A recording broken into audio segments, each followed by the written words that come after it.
नमस्ते प्यारे बच्चों, स्वागत है आपका रामरूप शर्मा चैनल पर। मैं हूं रामरूप शर्मा और आज मैं आपके लिए मैथमेटिक्स में प्रोबेबिलिटी का एक बहुत इंपॉर्टेंट क्वेश्चन को सॉल्व कराने जा रहा हूं। और इस क्वेश्चन में ज्यादातर बच्चों को कंफ्यूजन रहता है और ये क्वेश्चन है लीप ईयर और नॉन लीप ईयर का।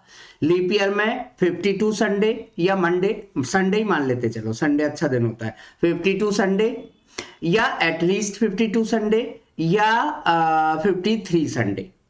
इसी तरीके से नॉन लीप ईयर में 52 संडे, एटलीस्ट 52 संडे या फिर जो है 53 संडे। तो ये जो पूरी उलझन बनी हुई है, इसमें बच्चे कंफ्यूज होते हैं, तो वो सारी चीजें मैं आपको यहाँ पर बहुत क्लियर कराई देता हूँ एक ही क्वेश्चन में। ये जो आपको क्वेश्चन नंबर 29 दिखाई दे रहा है, उसी क्वेश्चन में मैं आपको सारी की सारी बातें आपके लिए यहाँ पर बताऊंगा, समझाऊंगा। ध्यान से आप समझिए।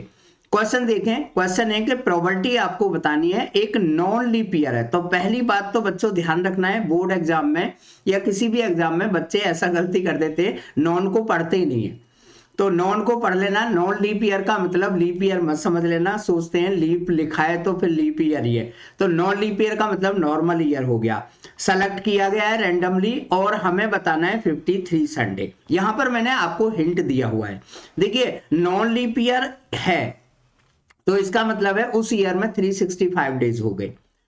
एक वीक में 7 डेज आ जाते हैं, तो 7 से अगर हम डिवाइड करते हैं तो 52 बारी हर एक दिन आएगा और एक दिन आपका बचेगा। वो एक दिन संडे हो सकता है, वो एक दिन मंडे हो सकता है, वो ट्यूसडे हो सकता है, वो वेडनेसडे हो सकता है, वो थर्सडे हो सकता है, वो फ्राइडे हो सकता है और वो सैटरडे हो सकता है। यानी कि कुल मिला के ये केवल 7 दिन का खेल है, क्योंकि जो 52 हुए हैं वो तो ओके हो गए, वो 1 हो गए, ठीक है ना। यानी कि टोटल आउटकम आपका हो गया यहाँ पर 7। अब देखिए सारा खेल आप ध्यान से समझिएगा। मैंने आपको बहुत क्लियर कर दिया है कि अगर हम इस नॉन लीप ईयर में यानी कि 360 डेज वाले ईयर में 53 संडे की प्रोबेबिलिटी ढूंढना चाहते हैं, तो इन 7 दिनों में संडे केवल एक तरीके से आ सकता है और जो प्रोबेबिलिटी होगी वो हमारी 1/7 हो जाएगी। ये बात बहुत क्लियर कर लें, रट भी सकते हैं थोड़ा सा, क्योंकि एमसीक्यू है तो आपको वहां पर कोई मैकेनिज्म या प्रोसेसिंग या सॉल्यूशन दिखाने की जरूरत नहीं है। दूसरी बात, अगर यही क्वेश्चन आपका थोड़ा सा बदलता है, यानी कि 53 संडे अगर ना कह के वो कहे 52 संडे की प्रोबेबिलिटी बताइए, तो 52 जो संडे हैं वो तो भाई एक तरीके से आपके आ सकते हैं 53 संडे, ठीक है ना। और 52 जो संडे होंगे, संडे 52 बारी जो आएगा वो 6 तरीके आ सकता है। यानी कि संडे अगर हमारा 53 टाइम्स नहीं हुआ तो इसका मतलब है संडे हमारा 52 टाइम्स होगा। यानी कि इसकी जो प्रोबेबिलिटी हो जाएगी वो 66/7 हो जाएगी। बहुत क्लियर से समझिए अच्छे से।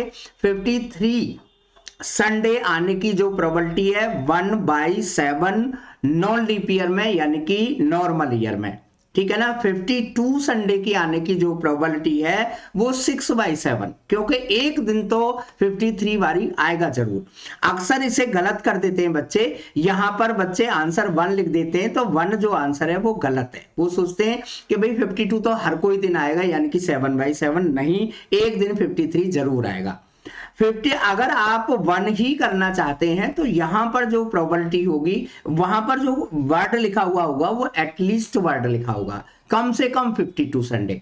तो 53 भी 52 में काउंट हो जाएगा, यानी कि इसकी प्रोबेबिलिटी 1 हो जाएगी। यानी कि ये 7 बारी आ सकता है, यानी कि ये 7/7, यानी कि आंसर 1 हो जाएगा। आई थिंक ये आपकी पजल पूरी तरीके से क्लियर हो गई होगी। ये मैंने नॉन लीप ईयर को मानकर मैं यहां पर चला, ठीक है ना। यहां पर और या एंड का भी लॉजिक आ सकता है, लेकिन आपको टर्म 1 में इतना नहीं आएगा। ये 3 क्वेश्चन आपको बन सकते हैं, 53 संडे, 52 संडे या कम से कम 52 संडे, राइट।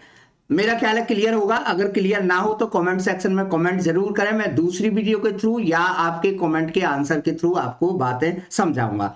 चलिए अब हम नॉन लीप ईयर की जगह लीप ईयर कर देते हैं। ठीक है ना। लीप ईयर जैसे ही हो जाएगी तो उसमें 366 डेज हो जाएंगे। 7 दिन जो है उसमें सारे दिन, 7 यानी एक वीक में सारे दिन आ जाते हैं, तो 52 तो भाई हर एक दिन आएगा ही आएगा। अब यहां पर बच गए 2 दिन। ये 2 दिन संडे और मंडे हो सकते हैं, मंडे और ट्यूसडे हो सकते हैं, ट्यूसडे और वेनसडे हो सकते हैं, Wednesday Thursday, Thursday Friday, Friday Saturday और सैटरडे एंड संडे। ठीक है, यानी कि टोटल आउटकम फिर दोबारा से यहां पर कितने हो गए हमारे 7 हो गए।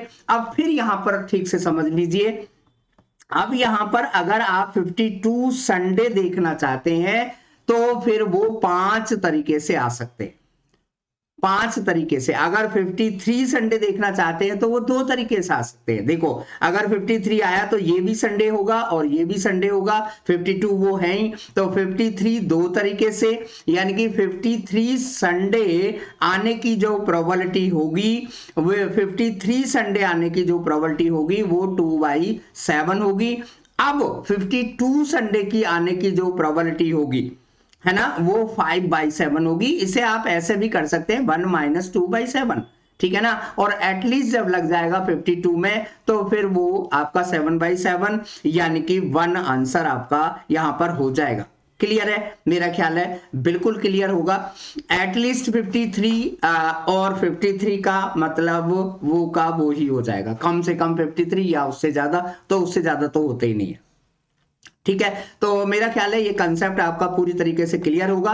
फिर भी अगर आपका कोई डाउट हो तो कमेंट सेक्शन में कमेंट करिएगा, ठीक है ना। मेरे चैनल के साथ बने रहिएगा। मैं लगातार पीसेस में chapter wise whole mathematics, whole algebra, trigonometry, इस तरीके की वीडियो में लगातार आपकी हेल्प के लिए लाता रहूंगा। मैथमेटिक्स में टाइम मैनेजमेंट की जरूरत पड़ेगी और मुझे लगता है कि तब तक आप जो है जो सर्कल वगैरह करने का जो झंझट है उस पर पार पा लेंगे, यानी कि यूजुअल हो जाएंगे, ठीक है ना। वहां पर डरिएगा बिल्कुल भी नहीं। मुझे लगता है कि मैनुअल चेकिंग हो सकती है, लेकिन आप गलती बिल्कुल भी ना करें। Thank you so much and all the very best.